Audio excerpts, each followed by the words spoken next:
Untuk wedding planner, ini adalah jasa perencana awal pernikahan. Untuk wedding organizer berbeda dengan wedding planner. Kalau wedding planner itu betul-betul dari awal.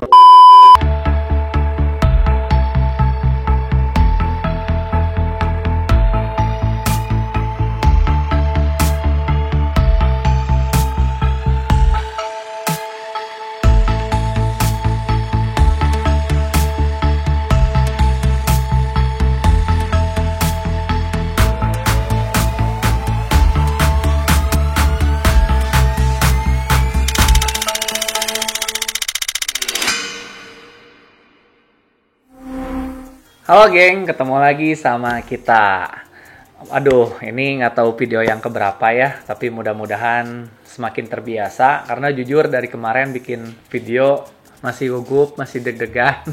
Tapi yang penting berani aja dulu ya. Oke, teman-teman, dalam kesempatan hari ini aku mau bahas tentang wedding planner dan wedding organizer. Untuk para calon pengantin itu biasanya pada saat akan mengambil jasa WO, biasanya itu ada pilihan, ada wedding planner dan ada wedding organizer. Nah, sekarang aku mau bahas ya tentang wedding planner dan wedding organizer tersebut. Ya, semoga menjadi informasi sehingga kalian bisa memilih nanti mana yang cocok untuk kalian. Oke, yang pertama wedding planner.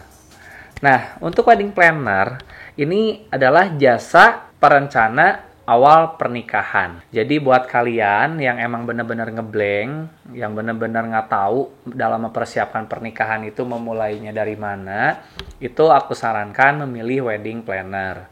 Karena nanti wedding planner itu akan mengarahkan teman-teman untuk mencari vendor ya sesuai dengan konsep dan yang kalian inginkan.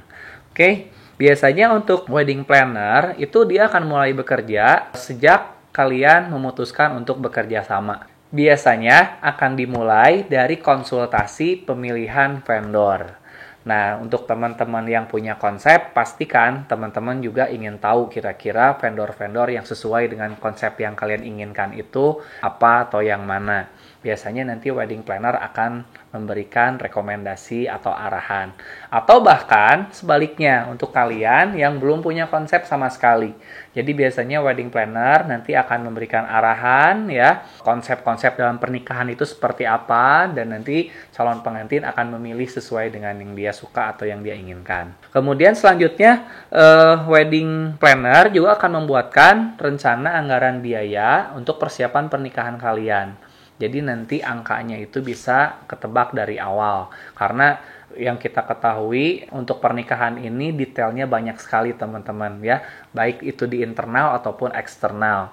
Yang aku bilang eksternal mungkin yang basic aja kali ya. Seperti vendor-vendor yang kita butuhkan. Tapi jangan lupa juga ada yang di internal. Seperti mas kawin, penginapan buat keluarga, busana untuk bridesmaid, ya, make up untuk keluarga, dan seterusnya. Kadang-kadang masih ada poin-poin detail ya yang belum masuk ke dalam paketan si vendor itu sendiri. Sehingga nanti melalui rancangan anggaran biaya tersebut, nanti kalian bisa lebih mendetek atau memprediksi budget yang akan kalian keluarkan untuk persiapan pernikahan kalian nanti. Biasanya untuk wedding planner memang untuk budgetnya lebih besar daripada wedding organizer.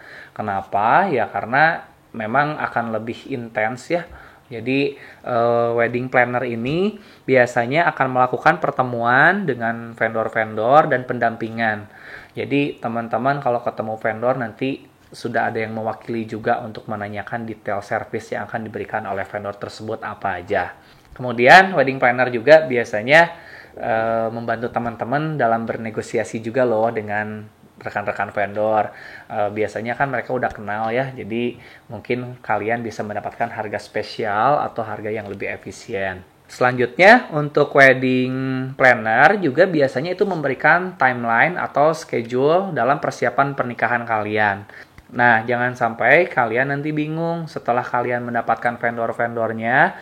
Setelah itu kalian harus seperti apa? Kapan harus ketemu lagi? Berapa kali harus bertemu? Dan setiap pertemuan itu agendanya apa? Nanti wedding planner akan membuatkan timeline wedding tersebut sehingga nanti kalian dan seluruh vendor yang terlibat itu memiliki gambaran yang sama terhadap persiapan pernikahan kalian nantinya. Oke, yang kedua, wedding organizer. Nah, untuk wedding organizer berbeda dengan wedding planner. Kalau wedding planner itu betul-betul dari awal mengikuti persiapan pernikahannya, tapi kalau wedding organizer ini biasanya lebih ke mendekati acara teman-teman. Jadi bisa jadi calon pengantin itu udah dapat vendor-vendornya sehingga kita tinggal meneruskan. Jadi service untuk wedding organizer yang pertama dilakukan harus melakukan brainstorming. Jadi kita harus mengetahui update ya persiapan calon pengantin sampai dengan saat ini itu sudah sampai dengan di mana. Sehingga kita bisa mengetahui langkah selanjutnya yang harus dilakukan. Setelah itu biasanya WO akan membuat rundown acara dan mendiskusikannya dengan calon pengantin. Mendekati acara, kita akan ada meeting keluarga. Di meeting keluarga itu ada beberapa agenda. Yang pertama, itu biasanya membahas kelengkapan data. Jadi ada data yang harus diisi, tapi sebelum diisi itu akan dijelaskan dulu oleh kita ya, agar nanti pada saat pengisian itu sudah paham. Kemudian di situ juga biasanya ada yang sedikit sensitif yaitu kepanitiaan keluarga. Nah, itu bisa menimbulkan pertanyaan, kok ada WO tapi ada kepanitiaan keluarga? Nah, itu harus kita jelaskan bahwa keluarga yang terlibat nanti bukan harus bekerja seperti WO yang nantinya akan menjadi tumpang tindih ya, tapi peranan keluarga di situ sebetulnya lebih ke memvalidasi report atau laporan yang WO buat. Misalnya nanti ada PIC catering ya, nanti WO di hari H itu akan melakukan pengecekan apakah menunya sudah sesuai dengan yang dipesan, apakah jumlah packsnya sudah sesuai dengan yang dipesan, apakah rasanya sudah layak disajikan, dan seterusnya. Itu kalau ada keluarga yang melihat kan nanti report kita menjadi lebih valid. Atau misalnya kayak kotak seserahan gitu ya, kayak kotak uang, itu kan kita tidak bisa sembarangan ya memberikan ke siapa aja. Harus ada PIC yang sudah ditunjuk oleh keluarga. Karena yang datang di hari H itu kan keluarga semua juga gitu. Jadi harus ada satu orang yang betul-betul dipercaya nanti oleh keluarga. Kemudian selanjutnya kita ada meeting all vendor. Nah, di meeting all vendor ini setiap vendor akan mempresentasikan servis apa yang akan diberikan kepada calon pengantin. Sehingga nanti di akhir WO akan mengambil kesimpulan apakah persiapannya sudah siap 100% atau ada beberapa hal yang masih harus dipersiapkan. Selanjutnya adalah action. Nah, action ini dibagi menjadi 3. 1, pra-acara, yang kedua ketika acara, ketiga setelah acara.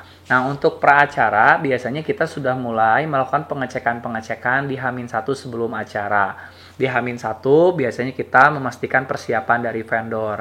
Dari mulai dekor, catering, ya apakah sudah loading atau belum, layoutnya apakah sesuai dengan hasil meeting, dan seterusnya. Kemudian kita juga mengecek ruang rias. Nah, di ruang make up ya, kemudian kita juga mengecek ruang make up. Jangan sampai nanti begitu pagi-pagi datang pengantin, misalnya ruang make up itu masih belum siap, belum ada meja, belum ada kursi, ya, lampunya masih gelap atau misalnya terkunci malah ya. Jadi itu harus kita cek betul agar nanti pada saat hari H itu tidak ada kendala. Selanjutnya hari H ketika acara. Nah, seperti yang kita tahu teman-teman ya, kalau di hari H pasti WO itu melakukan pengecekan dan terbagi menjadi beberapa titik. Ada yang di pihak laki-laki, ada yang di pihak perempuan, ada yang di area utama, dan seterusnya. Kemudian melakukan pengecekan terhadap vendor-vendor yang terlibat, terhadap para pengisi acara yang dilibatkan. Intinya WO akan mengatur acara sampai dengan acara selesai dan berjalan dengan lancar.